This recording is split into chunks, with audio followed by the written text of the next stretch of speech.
अस्सलामुअलैकुम। उर्दू की ताज़ा तरीन खबरों के साथ मैं हूँ हिना। आप देख रहे हैं CID न्यूज़ नेटवर्क इस्लामाबाद।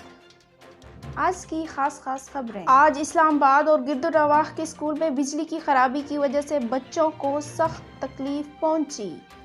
बाराकाऊ के एक स्कूल में 25 बच्चे गर्मी से बेहोश हो गए और बहुत सारे स्कूलों ने वक्त से पहले छुट्टी दे दी। हुकूमत पाकिस्तान से ये अपील की जाती है कि सुबह 7 बजे से 12 बजे तक वापडा को बिजली की तरसील यकीनी बनाना चाहिए। आमतौर पर जून जुलाई में गर्मियों की छुट्टियां होती हैं, लेकिन कोरोना की वजह से छुट्टियां बहुत होने की वजह से जून में भी स्कूल खोलने का ऐलान किया गया।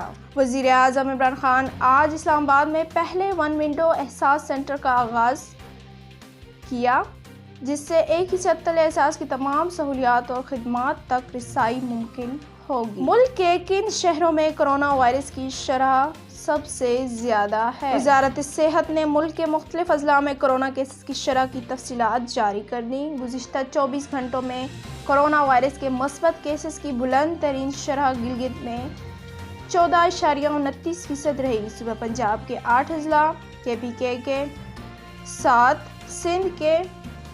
सिंध और आज़ाद कश्मीर के 2 और बलूचिस्तान गिलगित बल्तिस्तान में एक अजला, जबकि दारुल हुकूमत इस्लामाबाद कोरोना वायरस से मुतल्लिक अहम है। इक्तिसादी राब्ता कमेटी का इजलास। कोरोना वैक्सीन की खरीदारी के लिए $1 अरब की मंजूरी। वज़ीर ख़जाना शौकत तरीन की ज़ेर सदारत इक्तिसादी राब्ता कमेटी के इजलास में corona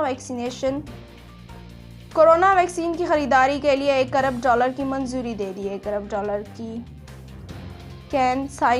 कैंसाइनो, Sinopharm, Sinovac, Pfizer vaccine खरीदी जाए। इसके साथ ही आज की खबरें इख्तिताम पजीर हुई। मज़ीद खबरों के लिए देखिए CID न्यूज़ नेटवर्क इस्लामाबाद। मुहतरम व्यूवर्स, आपकी सपोर्ट हमारी तरक्की। हम आपके लिए रोज़ नई और बेहतरीन न्यूज़ लेकर आते हैं। लाइक भी बनता है, शेयर भी बनता है। ईमानदारी के साथ अपना ख्याल रखें और दूसरों का। अल्लाह हाफिज़। You are watching CID News Network Islamabad.